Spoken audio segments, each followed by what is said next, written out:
Boa noite, pessoal. Obrigado mais uma vez da presença. Vamos dar sequência na nossa prática, né? O estudo além de religião, do Dalai Lama.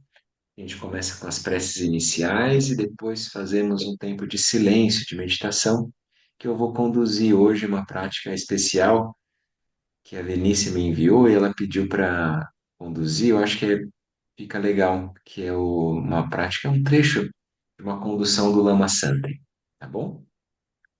Então vamos lá. Eu vou colocar aqui as preces para a gente, então, para poder compartilhar aqui com vocês. Vai fazer uma vez em português e duas em tibetano. Home. Na fronteira noroeste do país de origem, no coração de pólen de uma flor de lótus, você obteve o mais excelente e maravilhoso seed, renomado como aquele que nasceu do lótus. Você está cercado por um vasto séquito de dakinis. Enquanto pratico seguindo seus passos, rogo que se aproxime para conceder suas bênçãos. Ó Guru Pema, conceda-me os cílios.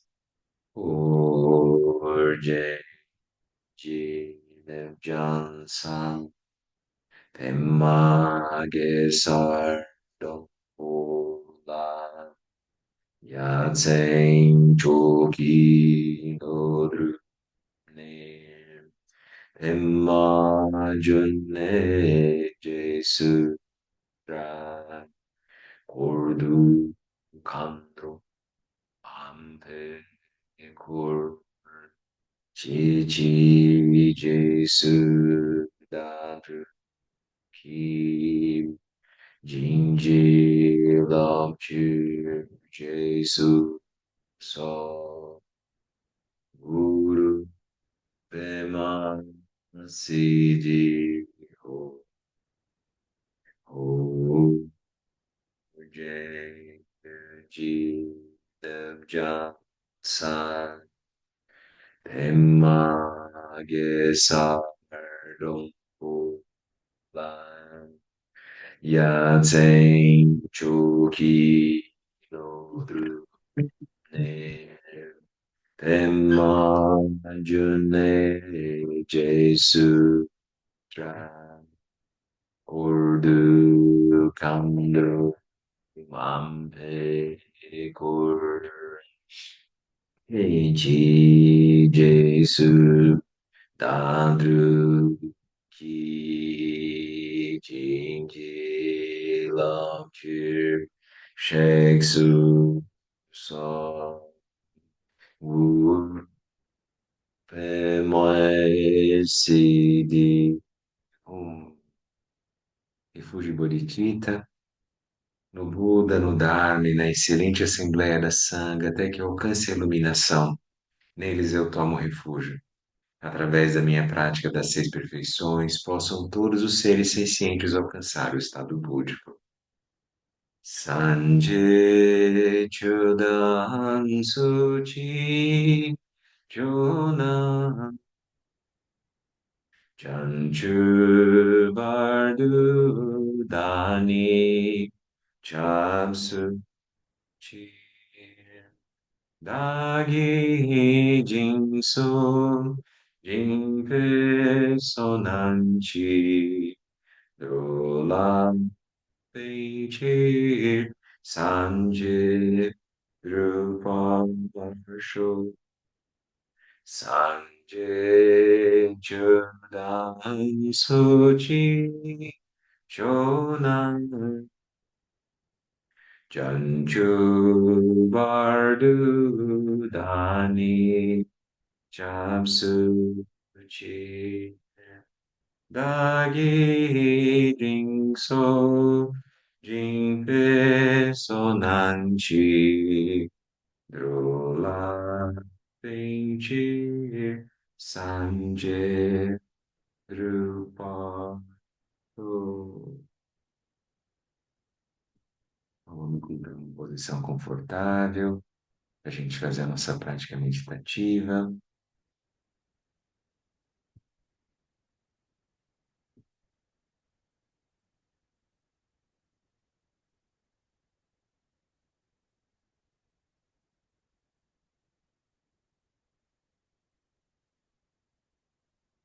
Mantenha a coluna ereta, os ombros relaxados.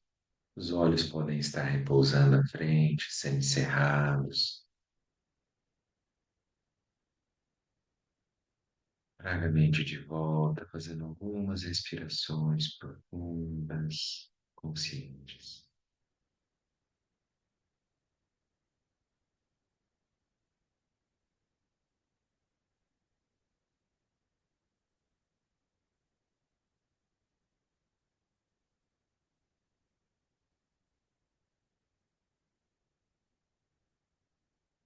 Com o corpo relaxado, inspire e expire suavemente.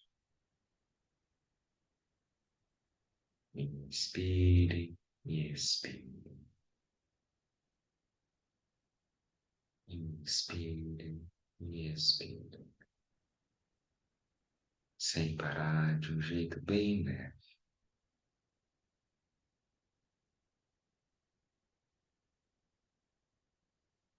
Agora veja com sutileza que enquanto você respira, há algo consciente em você, leve, parado, lúcido, silencioso, além da inspiração e da expiração. Observe.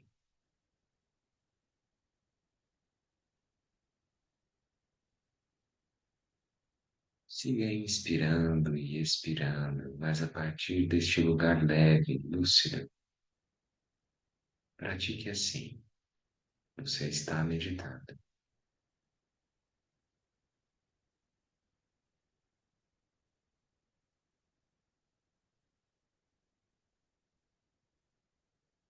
Quando sua mente se distrai, veja, é como se surgisse uma bolha de realidade.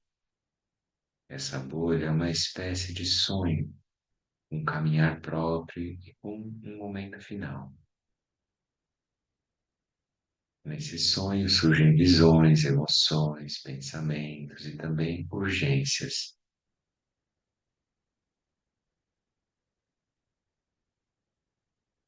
É assim mesmo. Agora você volta à respiração. Perceba a presença serena e lúcida está ali. A mente se distrai novamente, novamente e novamente. Faz parte do processo. As bolhas de realidade e de sonhos surgem e vão embora. Mas a presença lúcida pode seguir imóvel, igual.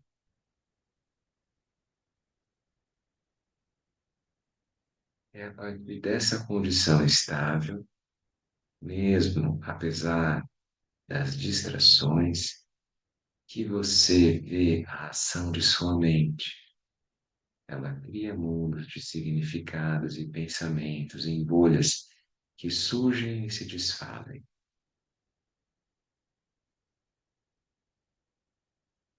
A esse infindável saltar de bolha em bolha de nossa mente, o Buda deu o nome de originação dependente ou transmigração.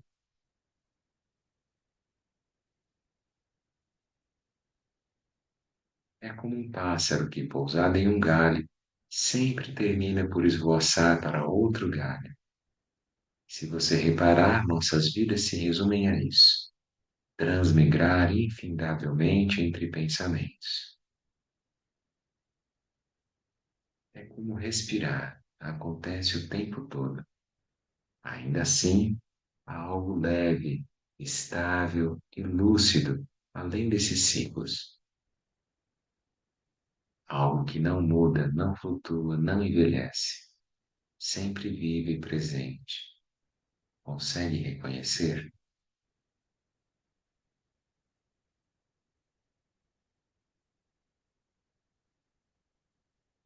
Está aí presente o espaço livre dos conteúdos, vivo, lúcido da mente.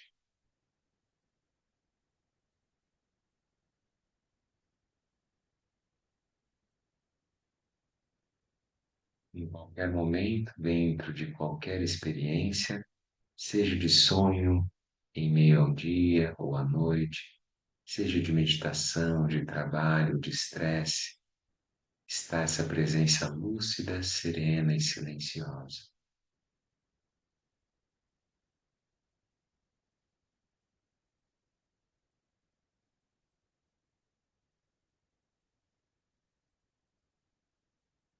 E você pode acessá-la para viver melhor.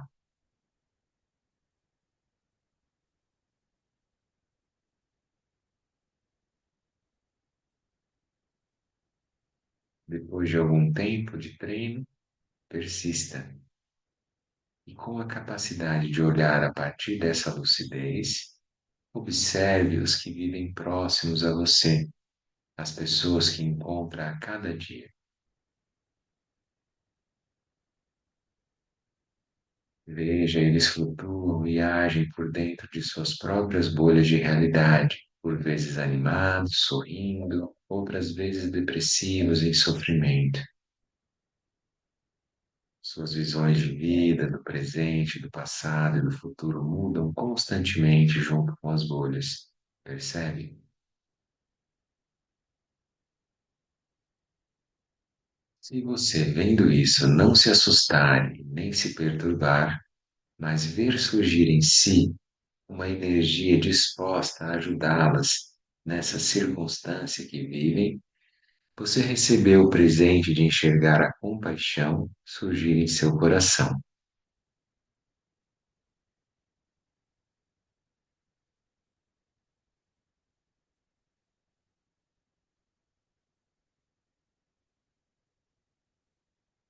Agora retorne à lucidez serena e leve.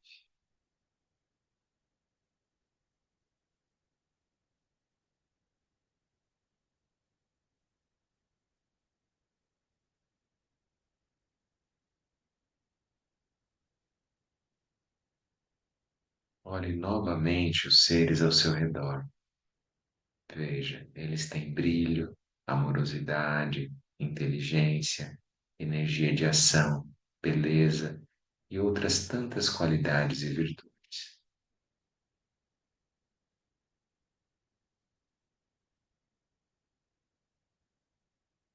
Caso seus olhos brilhem com as virtudes que encontra neles, alegre-se. Você recebeu o presente do amor estável.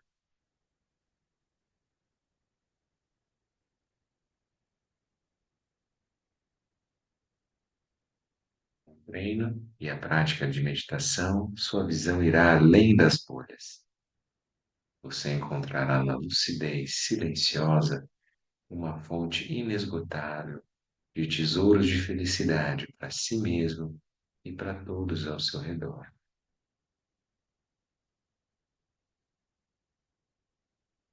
Seguimos em silêncio mais uns instantes.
Muito bem, pessoal. Vamos ir voltando, tornando.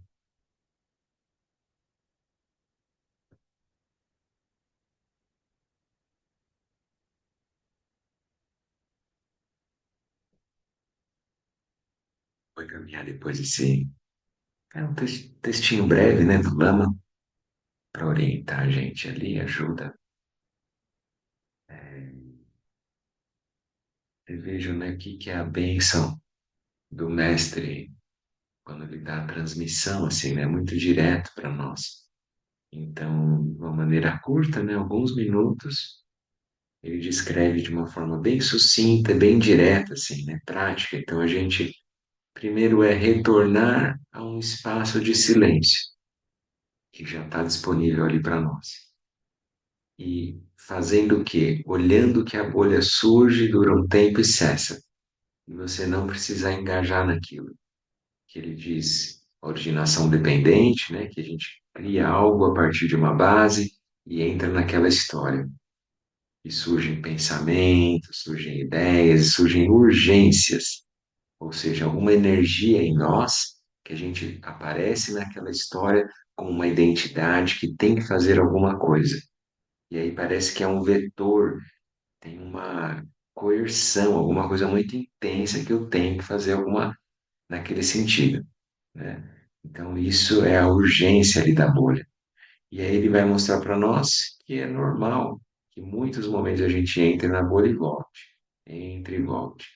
E aí a gente vai começar a se familiarizar com o espaço, que é da onde a bolha surge, onde a bolha se sustenta e onde ela se dissolve. Não tem nenhum outro lugar que a bolha possa surgir ou possa se desfazer. Nesse momento, ele vai ver então que tem esse espaço, ele diz lá, presença lúcida, leve, né, que está sempre presente ali. E a gente pode se construir a partir desse espaço de liberdade, que é o que nós verdadeiramente somos. A gente diz natureza búdica, natureza primordial. A gente pode, a nossa vida pode ser melhor se a gente estiver livre das identidades estreitas, né, das fixações, das urgências, da vontade de querer dar certo, de querer, sabe, uma verdade final, no sentido assim de que tudo que eu fiz vai ser laureado, vai ser um prêmio, eu vou, né, ganhar o Oscar de melhor ator da minha própria existência, onde eu projeto a minha vida. Então, esse é o ponto, é a gente ficar livre, que não precisa ficar preso a uma identidade, fazendo esforços para querer obter resultados de uma forma fixa, cristalizada. Não é que a gente vai se tornar niilista, que nada importa, não é isso. É o ponto de você perceber que você é a liberdade, é o espaço que é lúcido, tem um frescor, que tem uma abertura, né, que ele não está preso a uma identidade, né? Então, a gente vai treinar isso através da meditação, ao obter este reconhecimento. E aí, junto, que é um vislumbre, né, um insight, a gente vai começar a treinar, a se familiarizar com esse espaço, que é o que nós somos, em meio às bolhas. E as bolhas vão surgir e tudo bem. Nesse momento em que eu tenho um pouco mais de estabilidade nessa visão que nós estamos descrevendo, significa que eu posso olhar as outras pessoas, as outras manifestações, os fenômenos do meu entorno e perceber se surge a compaixão e o amor. Foram as duas qualidades comensuráveis das quatro que a gente estuda, né? Compaixão, amor, alegria e equanimidade. A compaixão, quando eu olho o outro, surge uma energia em mim a pessoa não precisa ficar presa naquela bolha. Ela também pode reconhecer esse espaço de liberdade e se construir de uma maneira mais leve, né, mais livre. Então, isso é a compaixão. Aspirar que o outro se libere de suas fixações que vão causar o sofrimento. Não é fácil, a gente sempre fala, né? A grande alquimia é transformar a aversão que a gente tem pelos seres, muitas vezes, ou até apego ou aversão, né? em compaixão, a que a pessoa realmente se libere de sofrimento. E quando a gente fala isso, não é só o sofrimento do sofrimento, aquele que aparece na hora que a pessoa está doendo, está angustiada, está mal. A hora que ela também está sendo vitoriosa no samsara, está, é, vamos dizer assim, que as coisas estão dando tudo certo para ela. Nessa hora, também ela pode estar construindo o castelo de areia que depois a maré vai vir dissolver. Se ela se apegar naquilo, então não tem problema que as coisas boas aconteçam. Que bom, ótimo. O problema é se fixar naquilo. Então a gente também vai gerar uma compaixão quando a pessoa está armadilhada em alguma coisa. É esse que é o ponto. Então, pessoas que são muito ricas, que são muito famosas, que são glamorizadas. Então a gente também vai gerar compaixão por essas pessoas, pessoas poderosas, seja o que for, né? Então, elas também estão armadilhadas, né? Dentro daquilo que a gente chama de experiência cíclica, porque é inevitável que se ela está apegada aos frutos das ações, ela não tem controle sobre o resultado. E aí vai vir a ansiedade. Ela abre espaço para a angústia, para o sofrimento, para o desespero. Então, a gente vai treinar esse olhar. A partir do espaço de liberdade, olhar o outro e ver que ele pode se manifestar de uma outra forma e aspirar que ele se libere de sofrimento, isso é a compaixão. E depois volta nesse espaço de lucidez, de abertura e olha as pessoas no seu entorno, seus familiares, amigos, colegas, todos com quem você convive.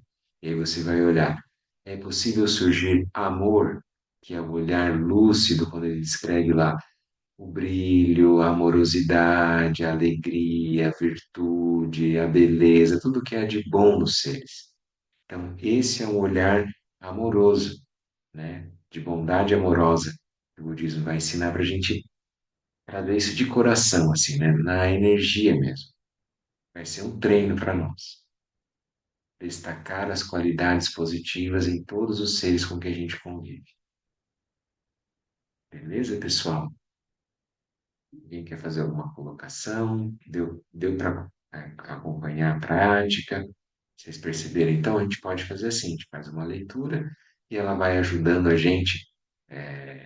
Ou a gente lê antes, né, e depois senta para meditar, pode ajudar a colocar uma posição de mente mais favorável para a prática. Então, vamos lá. Está no capítulo 7, página 103.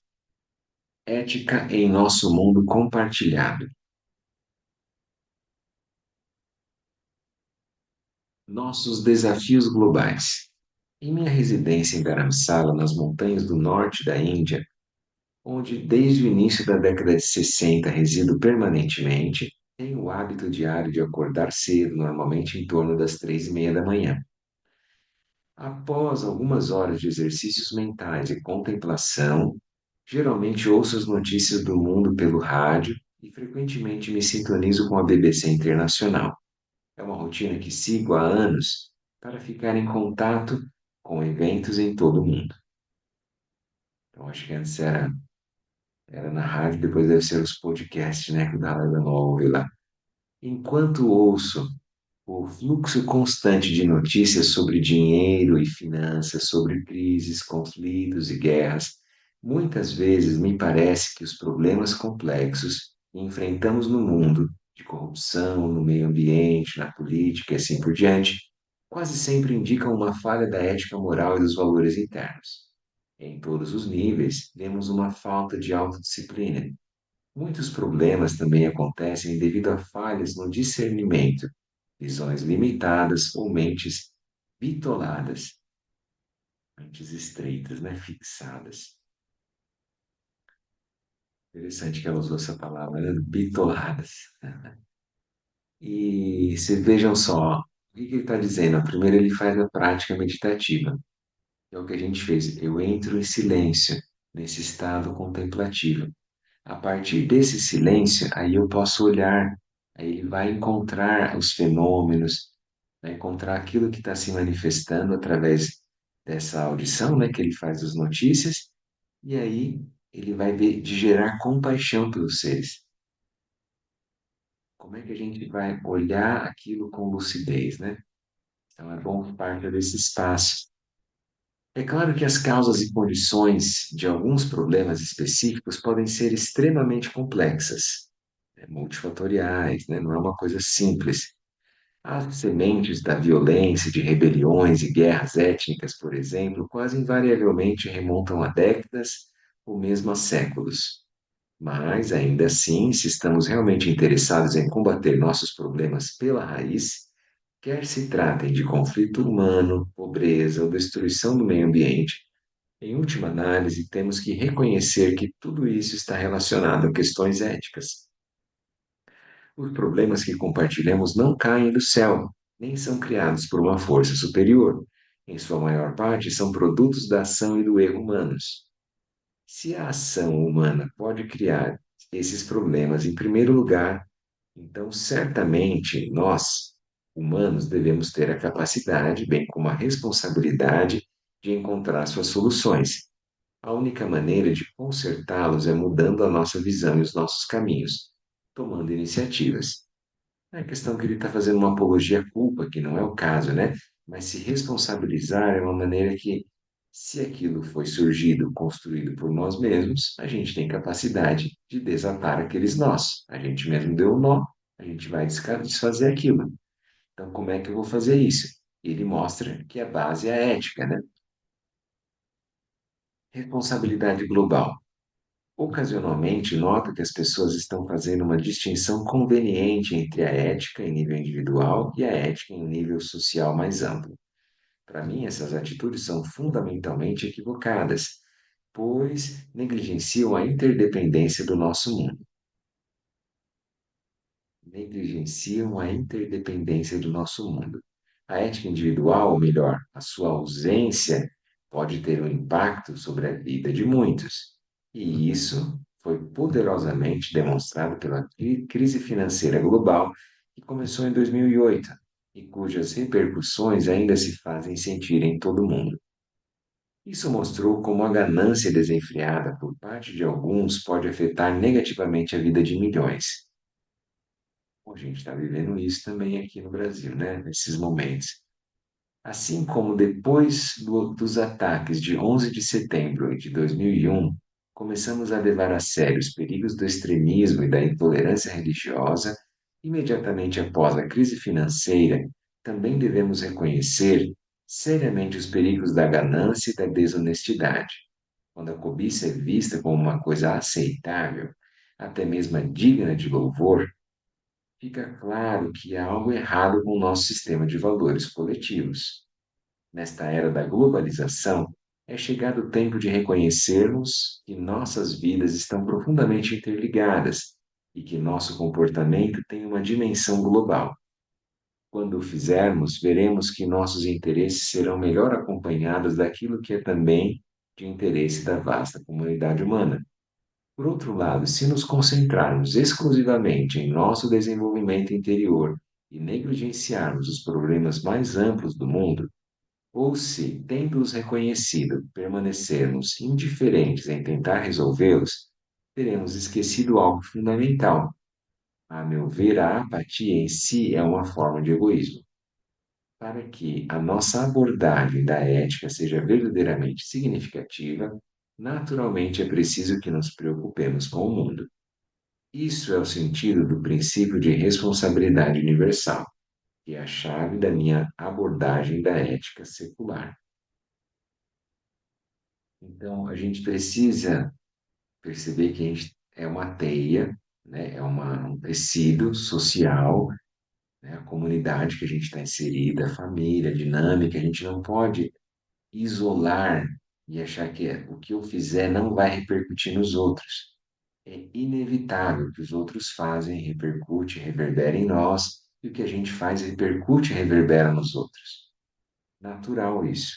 Então a gente precisa lembrar desse ponto, que a responsabilidade universal, que é a base ali da ética secular, né, que o Dalai Lama propõe para nós, ela é perceber que nós somos parte conjunta, assim, a gente constrói nosso tecido social. Então, a gente não é isolado. Então, ele mostra que a apatia é uma forma de egoísmo, de autocentramento, quando eu não vejo, né, as outras coisas, eu sou indiferente aos outros. Então, se eu percebo, né, que tanta violência, ganância, desonestidade, isso tudo faz mal para os outros, eu não posso pensar que, então, os outros que não podem ser aquilo, e eu posso.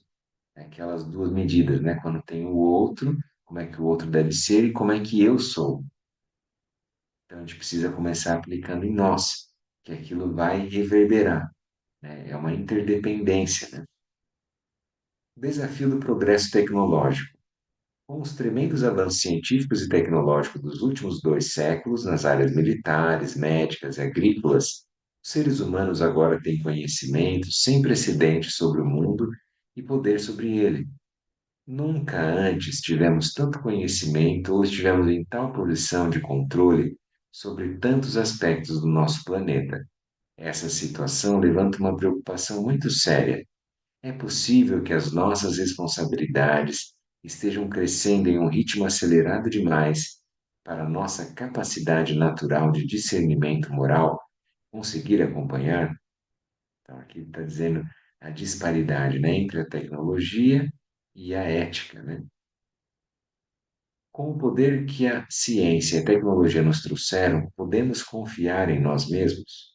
Enquanto nossos cérebros não apresentaram nenhuma mudança considerável nos últimos 5.000 anos, o mundo ao nosso redor mudou em um grau extraordinário. Apesar dos desafios globais de hoje, continuo amplamente otimista. Repetidamente, nós, seres humanos, temos enfrentado e nos erguido diante dos desafios.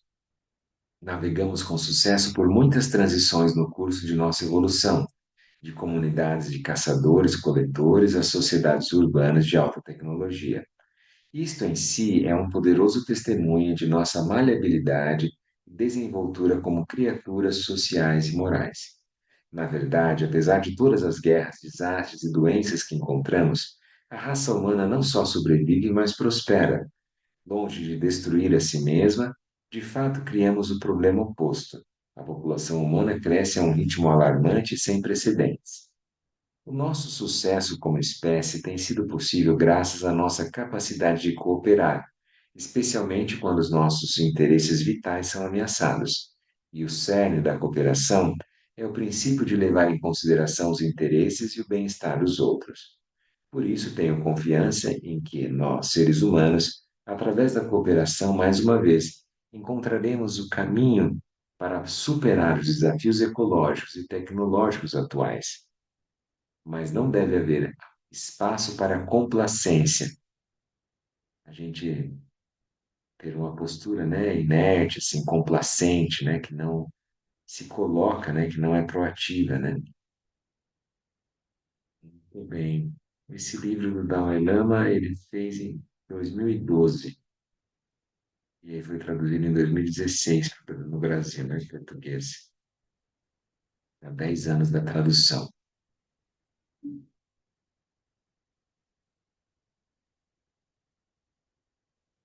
Então, desde de 2012 para agora, como mudou também a questão tecnológica, né? Como as redes sociais, como que tá, né? IA, e assim vai, como é que a gente está cada vez mais dependente da tecnologia e que uso nós estamos fazendo dela. Acho que isso é uma coisa importante, né? Tecnologia, ou modo de fazer, né? A gente aprender uma técnica e ter recursos tecnológicos, isso é para facilitar a nossa vida, né? E não deixar a gente mais preso. Cada vez parece que as pessoas estão mais dependentes, é quase como uma adição, assim, um vício, né? Infelizmente, muita gente grudada no celular há muitas horas, né? Então, como é que a gente faz? E também, como é que a gente faz um bom uso daquele período? Já que se você tiver que trabalhar online, se você está lá no seu celular fazendo alguma coisa ou no computador, e faça um bom uso daquele momento, né? Porque o que a gente tem feito nessas horas? Como é que está a nossa mente, né? No geral, é aquela coisa do brain rot lá. Então, ao cérebro podre, que a gente fica ali girando, seja notícias, sejam publicações, a gente fica lá scrolling, rodando o texto e não vê nada direito. O que que foi aprofundado? O que que foi produtivo? Lembra lá dos livros do Sócrates, né? Então, aquilo é verdadeiro? Aquilo é bom?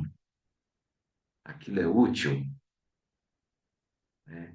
Se não é nem verdadeiro, nem bom e nem útil, o que que eu estou fazendo com aquilo? Ruminando na minha mente, povoando meu fluxo mental, saturando com coisas que não são nem verdadeiras, nem boas e nem úteis, né? Então a gente precisa fazer esse escrutínio, né? Ter esse discernimento, né? E aquilo, né? Se a gente não tem uma ética em termos coletivos, você pode gerar muita tecnologia e construir uma bomba nuclear e ter poder para destruir 6 vezes a Terra, o planeta, né? Então é isso, que a gente possa fazer um bom uso dessa inteligência, associada então a essa a inteligência emocional também, né? A gente fala muito de IA, a gente tem que lembrar do IE também, né? Essa é uma coisa importante. A futilidade da guerra, vamos lá na página 107. O século XX foi um século de intensos conflitos humanos em uma escala nunca antes vista. Estima-se que mais de 200 milhões de pessoas morreram em guerras, revoluções e genocídios, do Holocausto nazista aos assassinatos em massa por ditadores como Stalin e Mao no final de sua carreira, dos campos de extermínio do Khmer Vermelho, às tentativas de limpeza étnica nos Balcãs, ao genocídio de Ruanda, o sofrimento que a humanidade impôs a si mesma é verdadeiramente difícil de suportar. E vamos falar das ditaduras na América Latina e assim por diante, né? É claro, essa guerra do Vietnã, que é sem fim, né? É claro que a história humana pode sempre esteve marcada por guerras. Enquanto houver seres humanos, acredito que sempre haverá algum conflito. Mas a escala de destruição nos últimos 100 anos tem sido de fato sem precedentes. Mesmo durante tempos pacíficos, as tecnologias humanas de destruição foram desenvolvidas, sofisticadas e comercializadas sem pausa. Então, a gente está em tempos de paz, mas continua aprimorando as armas, metralhadora, drone e assim vai, né? E aquilo continua sendo comercializado. Então, aí que paz é essa, né? Hoje em dia, não há lugar nenhum na face da Terra que não esteja ameaçado por esses arsenais de destruição. Quando abordamos o problema da violência no mundo e pensamos sobre como podemos criar um mundo mais seguro para gerações futuras, devemos fazer muito mais do que somente apelar aos políticos e a seus adversários para exercerem a moderação. As ameaças com as quais vivemos também são provenientes da própria indústria de armas, do comércio de armas e, na verdade, da cultura da violência, tão frequentemente perpetuada pela mídia, que fortalecem a delusão de que a violência é uma abordagem viável para resolver o conflito humano. Então, aqui é o ponto, né? Então, se a gente começa a corroborar, ratificar com a violência como uma forma de resolução de conflito, é um problema. É o que a gente aprendeu muitas vezes quando a gente era pequeno, né? Quem fala mais grosso e o outro fica quieto, quem é mais forte que manda, né? Pode ter violência, bater e assim por diante. Então, a gente tenta não reproduzir isso com nossos filhos ou em qualquer lugar. Teve agora essa trend, né? Que é essa tendência nas redes. Como é que era lá adolescentes e homens jovens e de várias idades? Se ela disser não, não é uma coisa assim? Olha que loucura. Tipo assim, usar a violência caso a mulher diga não para o que ele quer. A gente vê como é que é uma loucura. A gente é campeão de feminicídio. Eu nem lembro os números, mas é uma coisa absurda. Tipo assim, todos os dias eles fazem conta por hora de mulheres que são mortas, né, no Brasil e no mundo todo, né? Então é isso, a gente tem que olhar o que que a gente faz se a gente está corroborando, né, com a violência. É isso.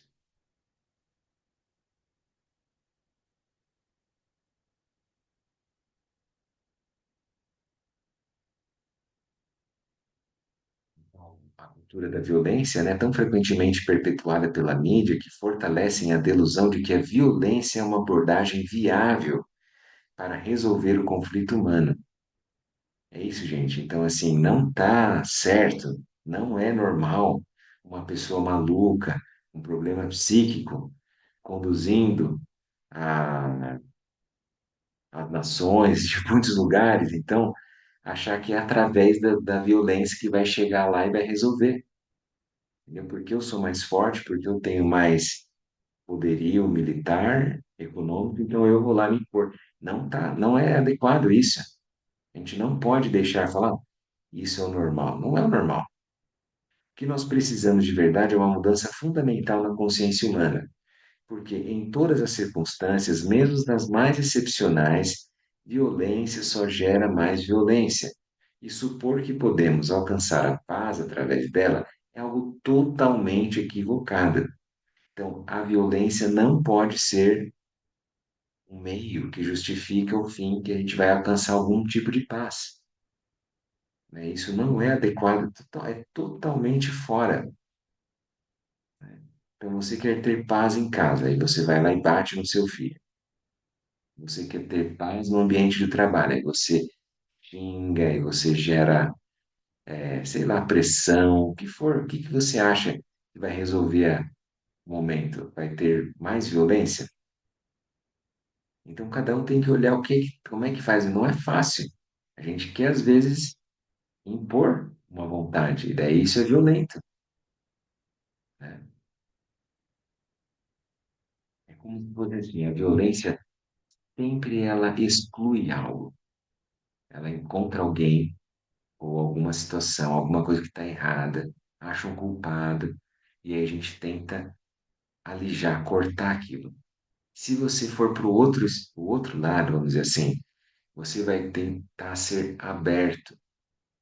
Então, não excluir ninguém, incluir a todos os seres. Quanto mais aberto e receptivo, menos violento a gente é. Porque a gente muitas vezes é violento nas nossas ideias, na maneira que a gente olha o outro. A gente olha, a gente já julga, a gente já critica, a gente constrói o outro de uma certa forma. Eu estou sendo violento porque eu não estou aceitando a manifestação do outro. Dá para entender isso, gente? Então, isso é uma coisa que a gente tem que treinar também. É um olhar de abertura para não violência. A Ahimsa, né, do Gandhi, lá do Dalai Lama, é a base.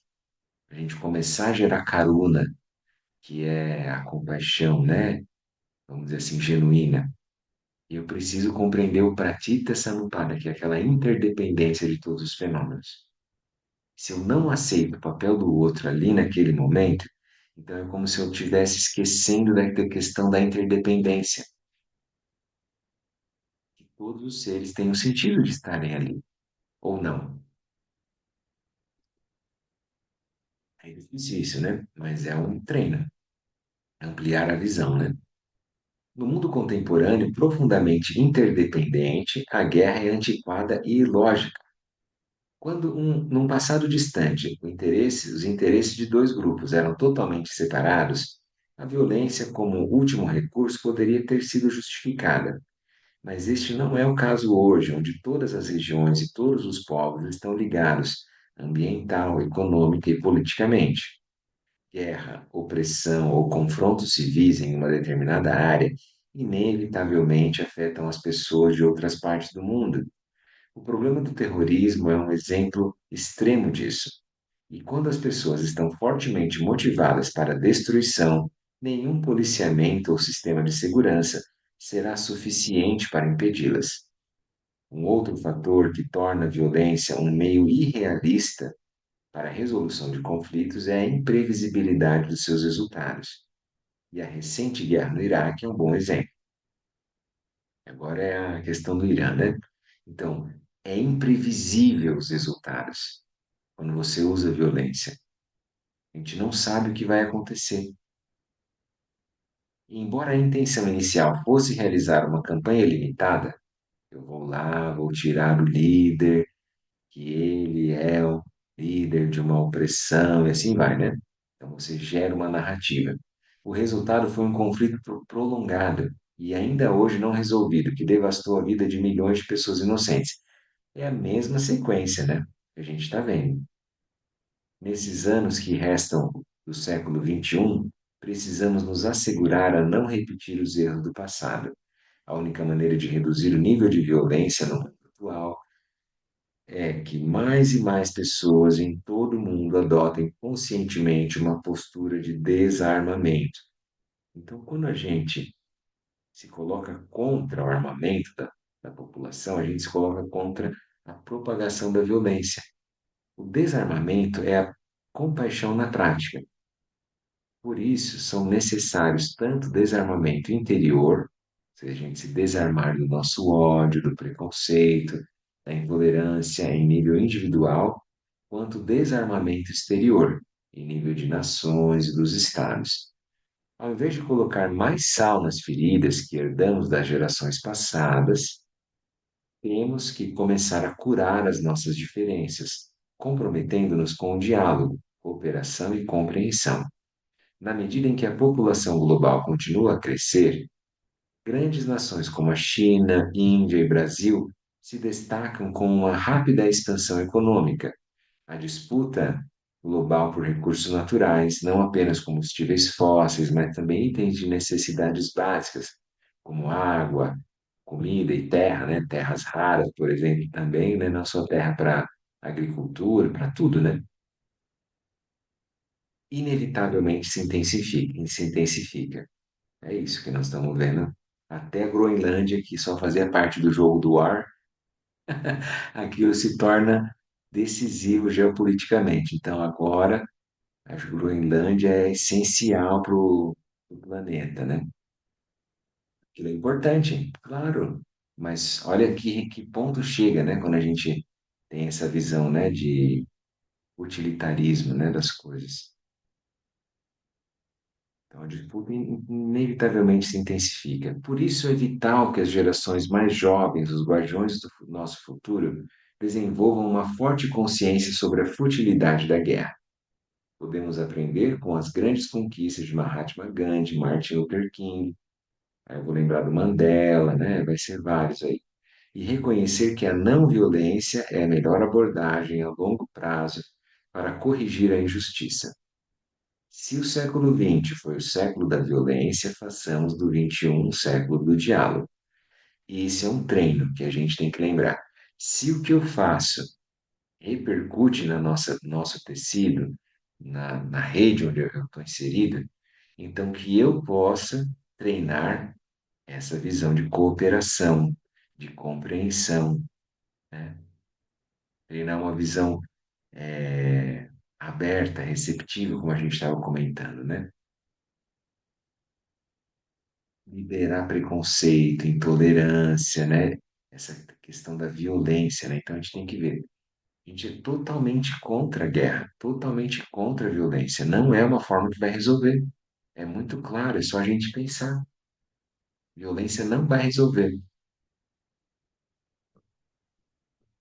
Então é sempre assim, algum lado ataca, daí o outro lado tem uma questão do revanchismo. Ele acha que tem que se vingar. E aí é sem fim, é esse ciclo, né? Que a gente sabe que é imprevisível, como o Dalai Lama ressaltou aqui, né? Frisou bem. Então, meio ambiente, na página 109. Por várias décadas tem enfatizado a importância da consciência ambiental para o nosso bem-estar futuro. É muito encorajador o fato de que, nos últimos anos, essa consciência vem aumentando, especialmente entre os jovens, e que os políticos agora têm levado mais a sério essas questões. Pelo menos isso lá em 2012, né, quando ele fez o texto. Agora, infelizmente, muita gente está, é como se estivesse assim, realmente se lixando para aquilo, né? Como se não tem problema que vai acabar aquilo, então você abandona os acordos, abandona tudo que foi feito, construído, né, politicamente por muitas gerações, né? Só um ponto aqui que eu me lembrei, já que está falando de guerra, né, e a gente está vivendo esse momento. Então, que a gente possa fazer esse treino, né? Na próxima semana, quando a gente for olhar as notícias, primeiro faz um pouco de respiração, duas, três respirações. Tenta voltar para um espaço mais livre, menos responsivo, menos julgador, menos crítico. E quando você olhar as notícias, tenta pensar, tem alguém ali atrás que também quer ser feliz, que também quer se liberar do sofrimento. Então, a compaixão, do mesmo tanto para o opressor e para o oprimido, né? Para quem ataca e para quem revida. Todos os seres merecem a compaixão. Então, veja, se você começa a ficar amargurado, desesperado, com uma energia muito torta, que aí você pode influenciar os outros, você fica mal-humorado, fica mal, aquilo não está ajudando. Lembra? Mesmo que seja verdadeiro, aquilo não é bom e nem útil. Os três crivos lá do Sócrates, vamos usar isso. Se aquilo é verdadeiro, eu tenho que ver se aquilo é bom e se aquilo é útil. Eu posso fazer um bom uso daquilo. Não estamos dizendo que a gente deve abandonar e não entrar em contato, mas entre em contato com o sofrimento desse jeito que o Dalai Lama falou ali no começo. Senta, medita um pouco e depois entra nas histórias, para ir com compaixão, com lucidez e não ficar afetado, ficar mal, porque realmente não vai resolver, né? Para polarização, para tudo, né, que a gente for, corrupção, guerra, destruição do meio ambiente, né? Tá fazendo sentido isso que nós estamos falando, gente? Façam perguntas, colocações também, vamos conversando juntos, tá bom? Página 110, primeiro parágrafo ali. No passado, quando a industrialização começou na Europa e gradualmente foi se espalhando por outras partes do globo, as complexas interrelações do mundo natural eram parcialmente entendidas.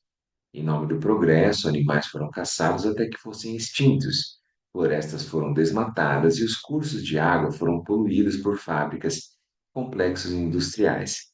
Porém, com o avanço da ciência, de nossa crescente compreensão do delicado equilíbrio do mundo natural, a desculpa do desconhecimento não é mais plausível.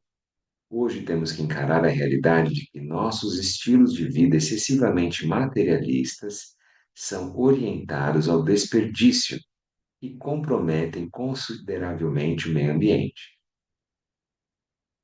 Aqui a gente tem que olhar para a nossa realidade. Então, como eu posso reduzir a minha pegada ambiental?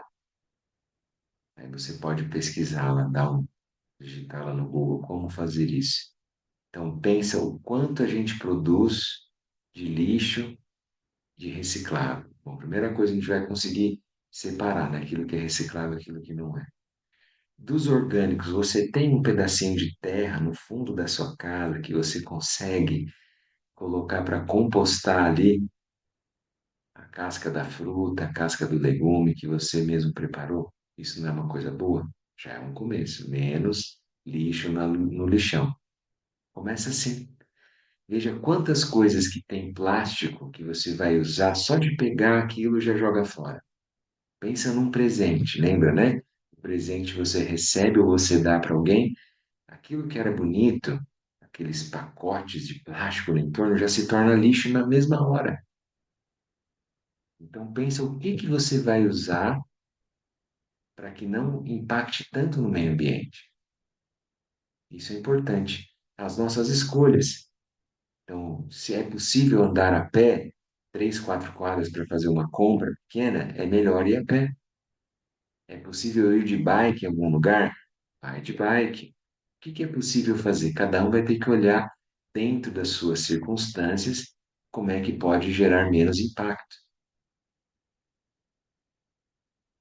Tem algum dia que não está tão calor, então que não precisa ligar o ar-condicionado? Isso é uma boa coisa. A gente vai olhando, o que que eu posso fazer?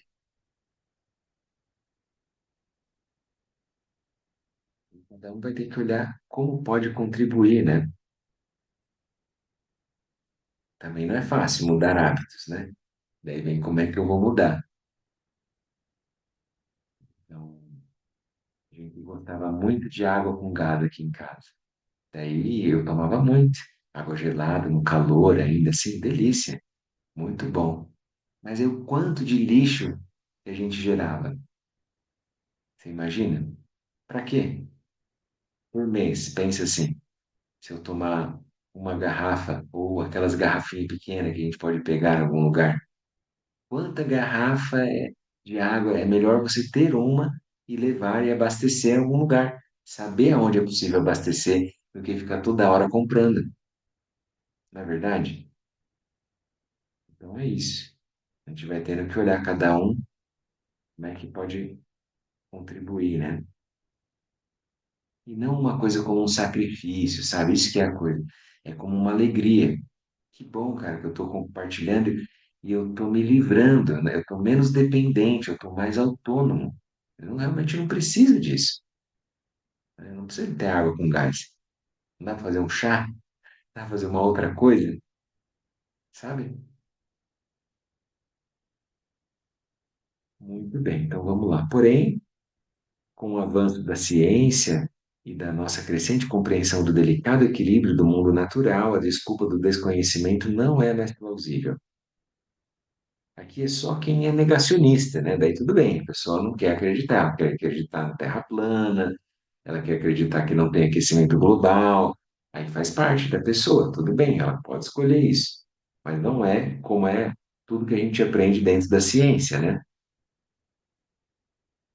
Hoje temos que encarar a realidade que nossos estilos de vida excessivamente materialistas são orientados ao desperdício e comprometem consideravelmente o meio ambiente. Aqui de novo, né? Eu li de novo essa frase que eu sempre penso, qual que é o ideal de felicidade, né, da classe média, sei lá, que seja, é a gente ir no shopping, consumir no fim de semana, sabe uma coisa assim? E aí vamos pensar, gente, aquilo é uma cultura de escassez, uma cultura de avidez. Você nunca vai ser igual às pessoas que estão fotografadas lá. Aquilo é 0,1% da população, sabe assim? E aí você compra alguma coisa, aquilo também é insatisfatório, você está terminando de comer aquilo, já não é mais. Então veja o que que realmente dá uma satisfação, uma felicidade um pouquinho mais permanente e não tão fugaz como é proposto, né? É natural que as pessoas do mundo em desenvolvimento aspirem o mesmo nível de conforto desfrutado por aqueles do mundo desenvolvido. Já sabe, né, que é impossível um indiano quer viver como um dinamarquês, viver assim daquela forma. É impossível. Pelos bilhões de pessoas que tem no mundo, não tem como. A gente precisaria de muitos planetas Terra se a gente quisesse viver igual quem a gente acha que é o topo da cadeia alimentar, né? Mais ou menos isso.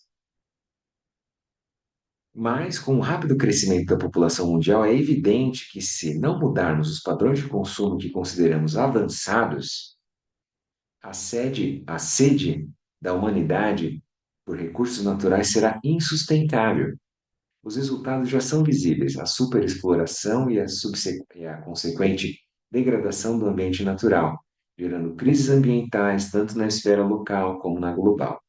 Portanto, é muito importante que as nações que estão buscando um crescimento econômico rápido não sigam às cegas os modelos de desenvolvimento dos países mais ricos. Então, é isso. Ao contrário, países como China, Índia e Brasil devem assumir a liderança e encontrar caminhos novos e mais sustentáveis para o desenvolvimento, que é bem diferente, né? Então a gente não vai querer ser como os Estados Unidos, não vai querer ser como, né, a Europa. Não é esse o caso. A gente tem que ser da nossa forma o mais sustentável possível, né? Esse é o tipo de progresso verdadeiro para nós, né? A esse respeito, considero o modelo econômico das microfinanças, que pode ser flexível e sensível a questões locais e ambientais, uma maneira de pensar muito avançada. Os desafios levantados pela questão ambiental exigem uma cooperação em nível global, sendo a mudança climática um exemplo claro disso. No Tibete, que alguns ambientalistas chamam de terceiro polo, por causa da importância de suas geleiras para os sistemas meteorológicos da Ásia, já se observa o degelo, e já foi declarado que a temperatura no Planalto tibetano tem aumentado a um ritmo consideravelmente mais rápido do que nas áreas planas adjacentes.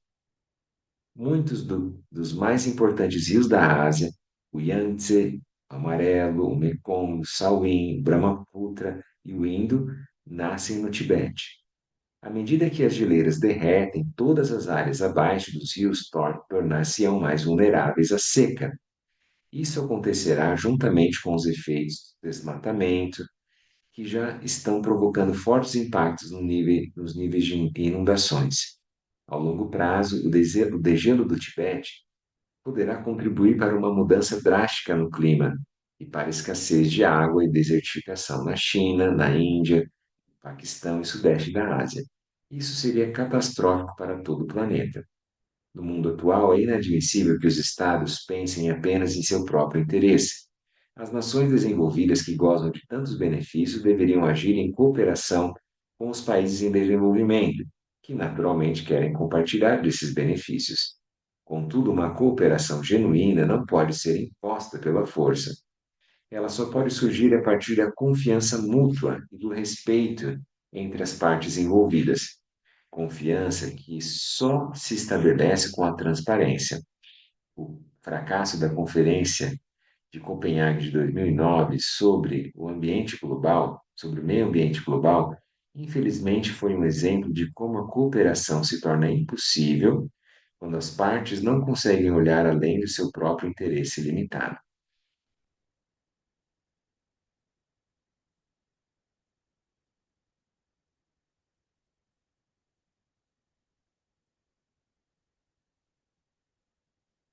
O problema da ganância versus as alegrias da filantropia.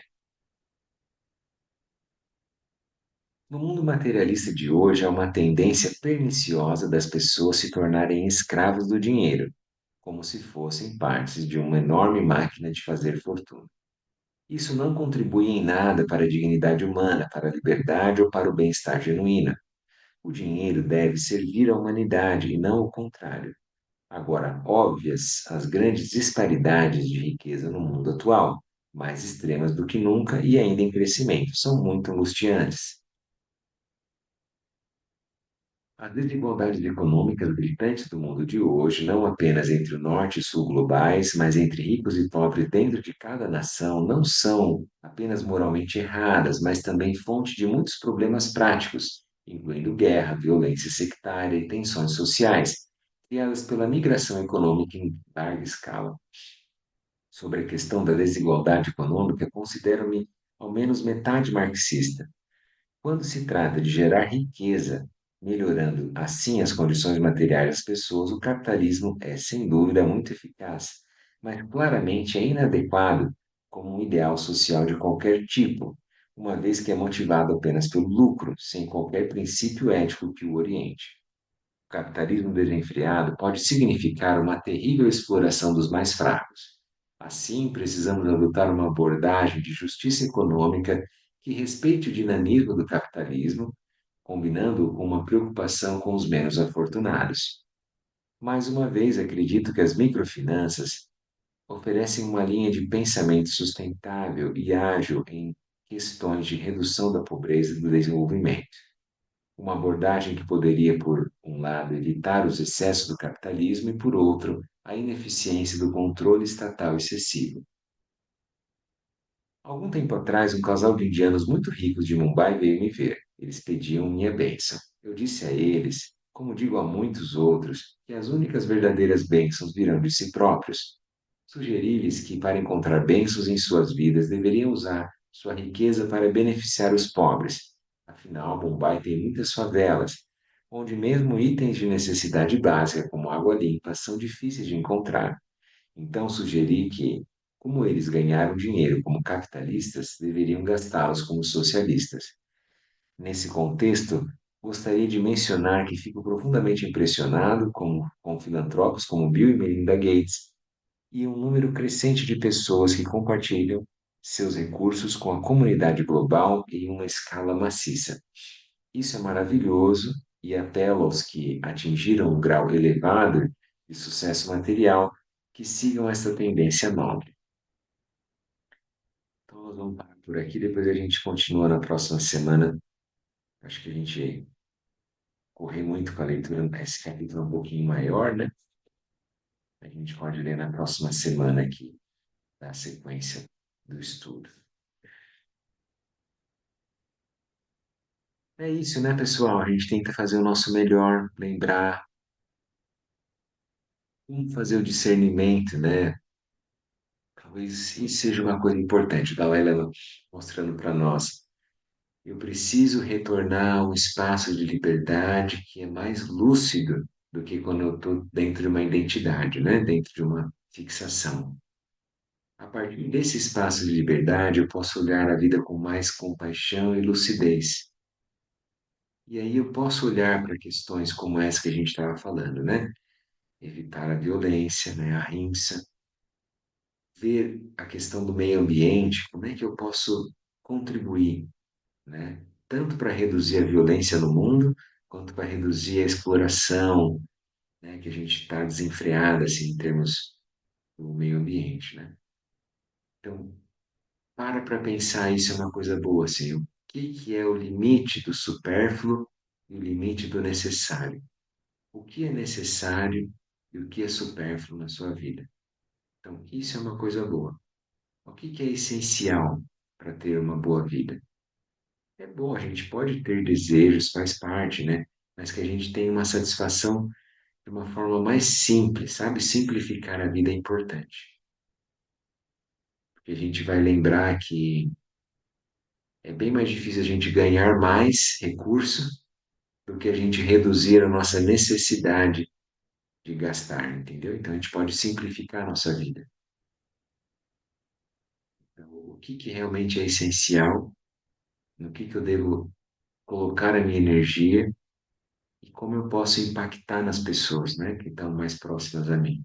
Então essa ética, né, da responsabilidade universal, as coisas importam, as coisas fazem parte da minha vida, da minha existência, né? Então como é que eu posso apoiar no sentido lúcido, compassivo, né? Então, no nosso ambiente de trabalho, com as pessoas com quem eu convivo, né? Olhar nos olhos das pessoas, perceber, dar o nascimento nelas, né? Nascimento positivo, não ignorar, não é uma coisa simples, mas é assim, totalmente pervasivo, totalmente abrangente, incluindo todos os seres, né? Tá bom, pessoal? Muito bem, vamos fazer então uns instantezinhos de silêncio e daí a gente faz a dedicação.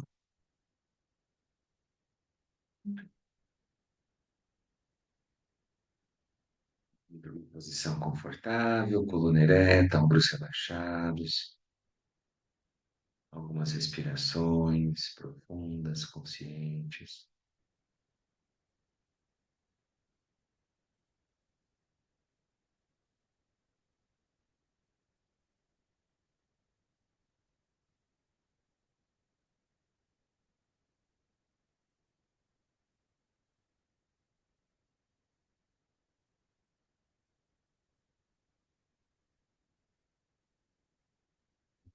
Tendo feito essas contemplações, prática, a gente vai procurar dedicar aos seres toda a compreensão, toda a bondade, toda a paz que tenha sido gerada aqui nesse nosso encontro, possam reverberar para todos.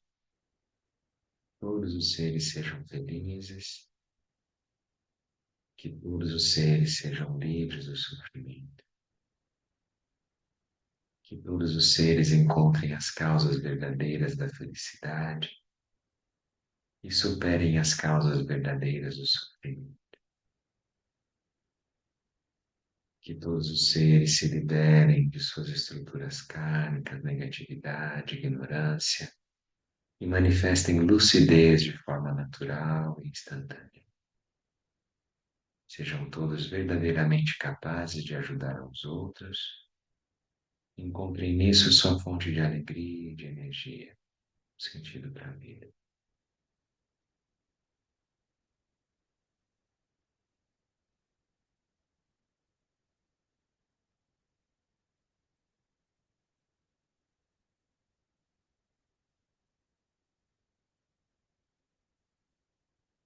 Que os méritos desse encontro se expandam e toquem a todos. Que o Mestre Universal da Paz e da Compaixão, Sua Santidade o Dalai Lama, juntamente com todos os mestres de todas as tradições que veiculam essa mensagem, tenham longa vida.